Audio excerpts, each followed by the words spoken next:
Hero can get back for the Heat. That will also add another element. Let's move on.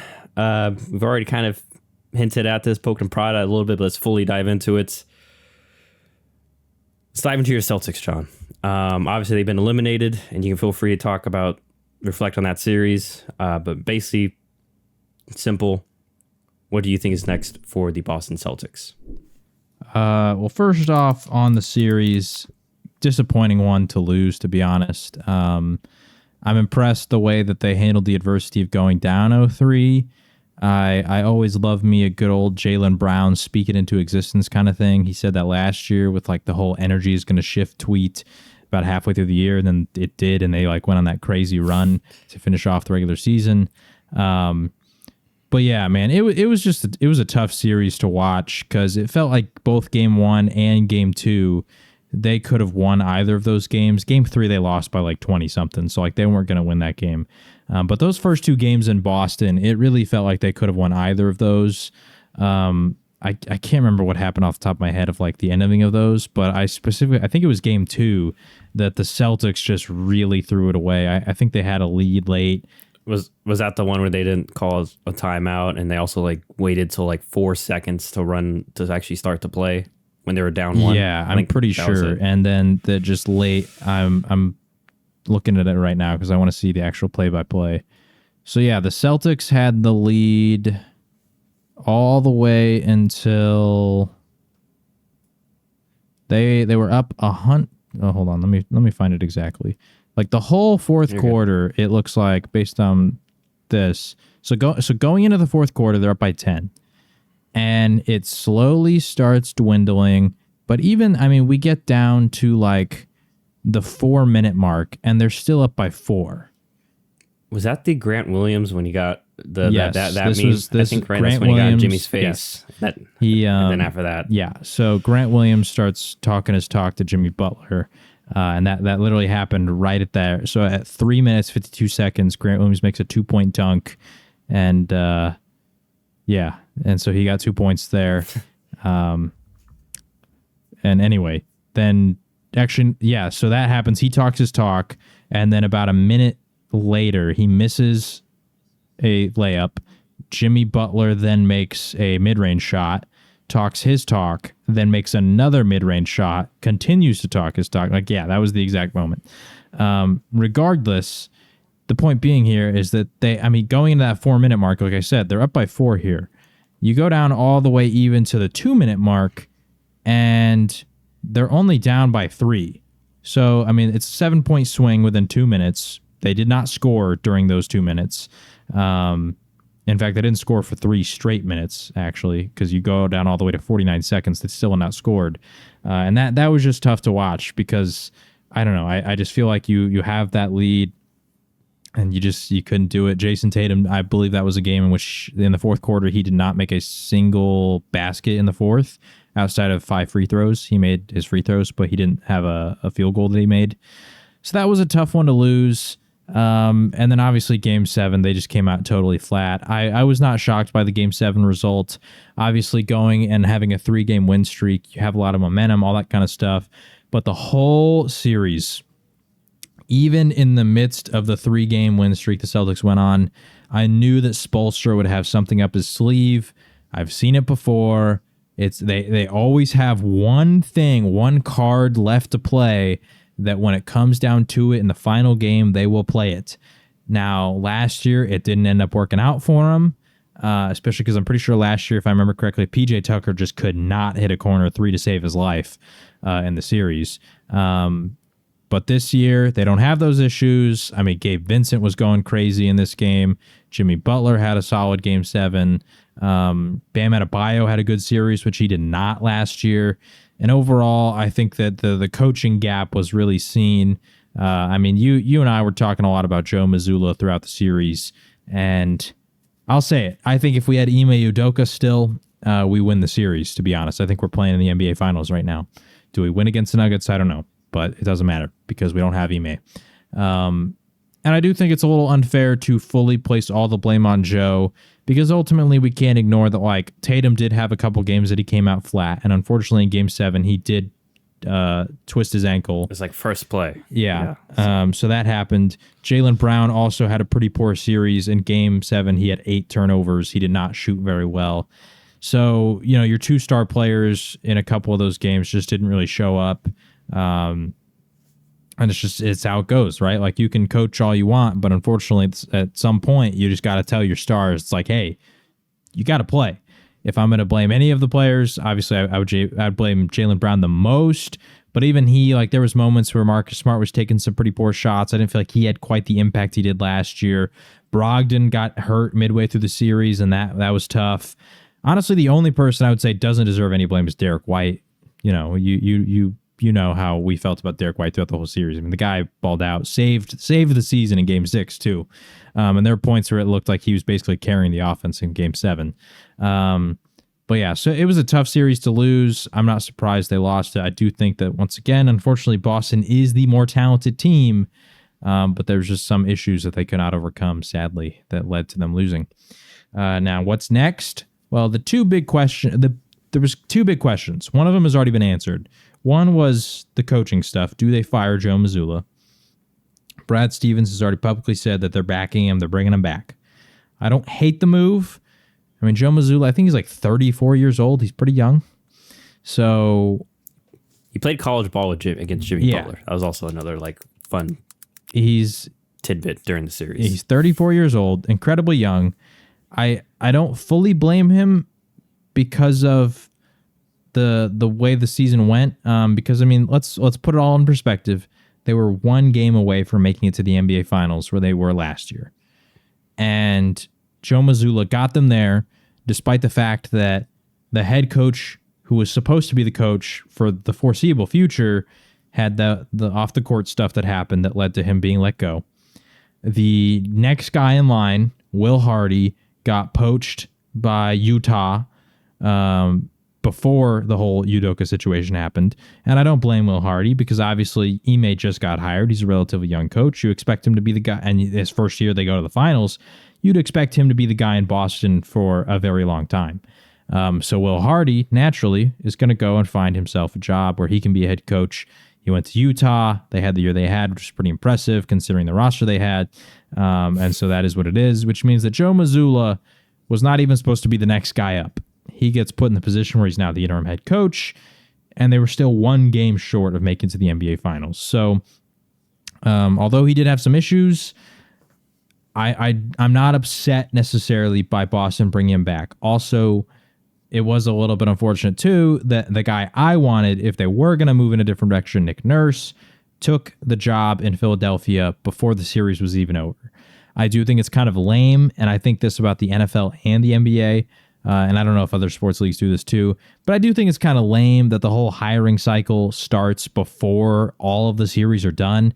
In the NFL, we see it with certain coaches who are like coaching on the Chiefs, for example, with who's the guy? I'm blanking on his name. Eric Bieniemy. It's where a lot of people are like, well, Eric Bieniemy never gets these jobs, and they talk about he's a poor interviewer, blah, blah, blah. It can't be ignored that the guy can't even like properly interview and all those kind of things until really the season's over. I mean, there is that gap between the conference championship and the Super Bowl where they do take some interviews, but even then, like, you're locked in on trying to win the Super Bowl, right? And half the teams hire a coach before it's even over. And so I do think that's kind of lame for a lot of parties involved. But regardless, I don't think it would have mattered in Boston's case. But once Nick Nurse was off the market, I was a lot more open to just bringing Joe back, and I hope that he can learn from his mistakes last year with the timeouts, with some of the slow adjustments that he made, like in the Philadelphia series. It took him all the way up until Game 6 to finally bust out the 2 big lineup to finally try and stop Joel Embiid, and it worked. But you should have done that earlier. And so I'm hoping that, he's young, first-time head coach. He can grow in the role. And I think that they went in a positive direction. They brought on Sam Cassell, veteran coach, been around the league, won a championship. I believe he was there when Boston won their title in 2009, or 2008, 2009. So, yeah, anyway, point being, I think that the coaching staff question, they figured that one out. The second big question for the Celtics is Jaylen Brown. Do they want to keep him? Does he want to leave? Those are the 2 questions. I think the do they want to keep him question doesn't really matter, because regardless of whether you want to keep him or not, you need to offer him the supermax and then figure it out from there. Because if you want to trade him, having him locked into that contract, I think will make things a lot more easy, give you time, flexibility. Because if you go out there and say that you want to trade him and he only has this last year remaining on his contract, I think if I was in his shoes, I would take that as disrespect. I would start making issues on social media and all these kind of things that are going to lower my trade value, blah, blah, blah, all those kind of things. So it doesn't really matter whether they want to keep him or get rid of him. They need to re-sign him to the Supermax. The bigger question is, does he want to stay? I've seen Brad Stevens obviously come out and say that they want to keep Jaylen. I've seen Jason Tatum has come out and publicly said that keeping Jaylen Brown is, one of the biggest things that they need to do. So I expect them to offer him the Supermax. It just comes down to, does he want to stay? And I don't know. I'm assuming he wants to stay, because everything I've ever seen about Jaylen Brown is he obviously does dislike some of the way that the public media talks about him, and that his name has been thrown around a lot of trade rumors, and that's understandable. But at the same time, being offered a Supermax contract, the most money that any team can offer you, I feel like that's just really hard to turn down, especially when you're on a team like Boston. And then if you want to leave after that, then you can work it out with the franchise. But at least you get your money. But I think that ultimately what's probably going to happen is he stays, they run it back, because I don't really see a feasible trade that would work out that Boston would want to take.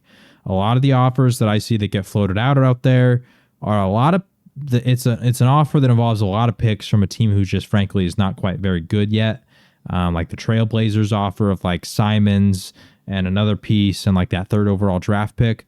But I don't think that Boston would want to take that, because why would you want to make yourself worse right now when, once again, you made it to the finals last year, you were a game away from making it this year, and you could reasonably talk yourself into the fact that we run it back another year. Tatum has not even entered his prime yet. The guy's only 25. Usually players should hit their prime around 27, 28.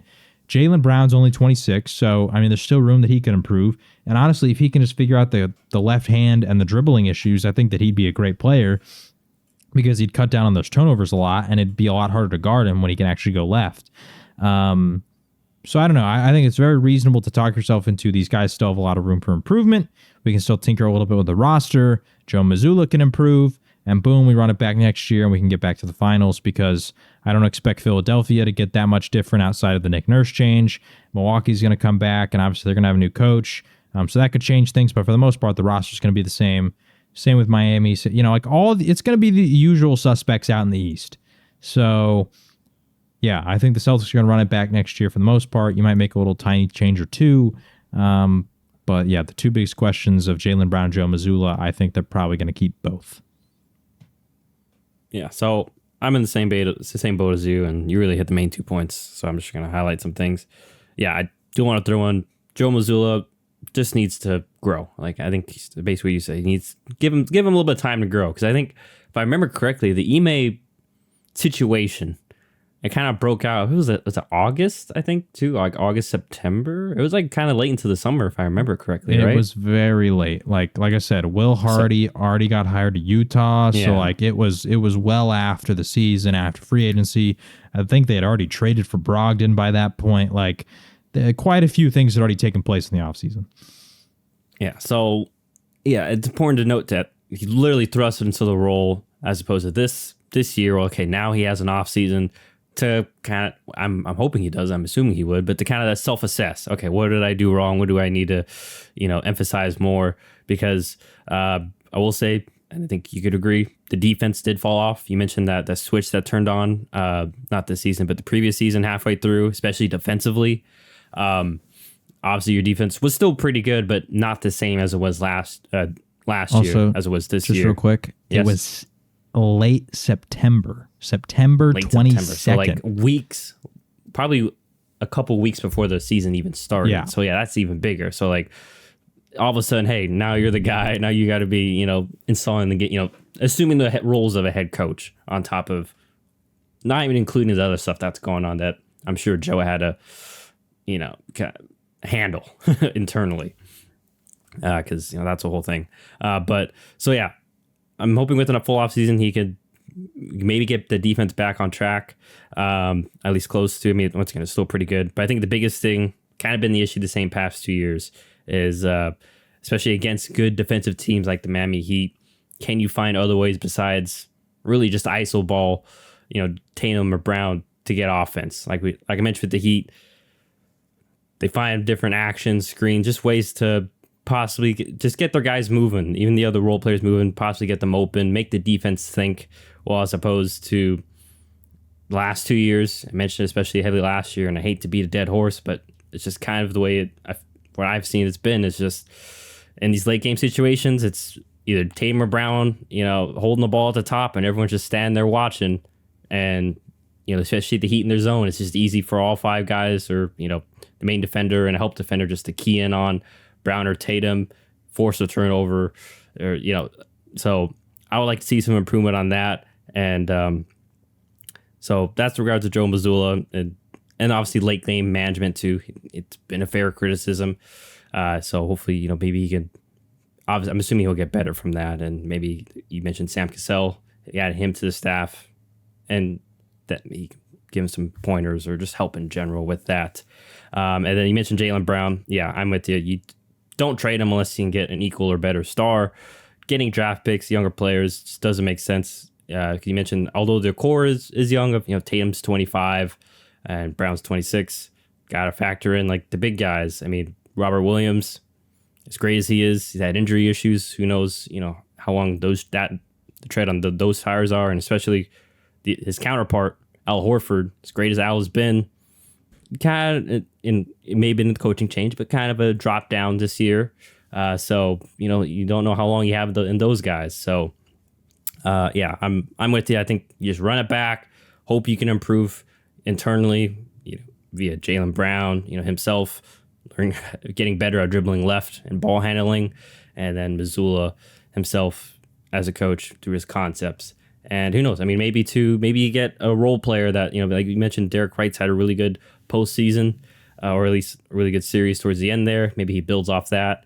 And, you mentioned Brogdon too, another year in the system will definitely help him and this offense flow a little more. Because I thought he would be a secondary initiator when y'all got him. Kind of wasn't really that, but I think he kind of played the jack of all trades role. Like, I'll just do whatever, coach, I'll spot up. And, so maybe they play around with him a bit more, give him more responsibility next season. So seems like we're on the same page for the Celtics. That's the biggest thing. You mentioned the age. It's just Jaylen Brown's 26 and Jason Tatum's 25. They still have a lot of time with these two.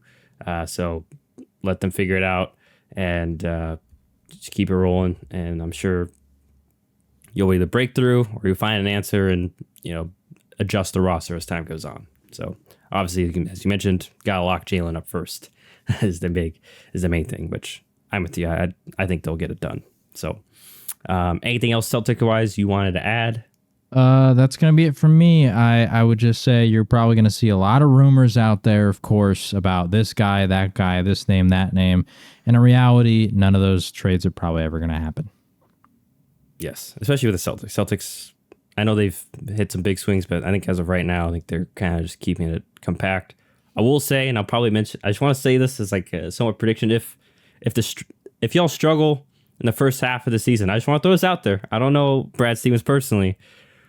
Would it be crazy, John, if Brad, in your opinion, if Joe and the gang are struggling midway through next season, Brad lets go of Joe and comes down himself and goes back into coaching? Do you think that would happen?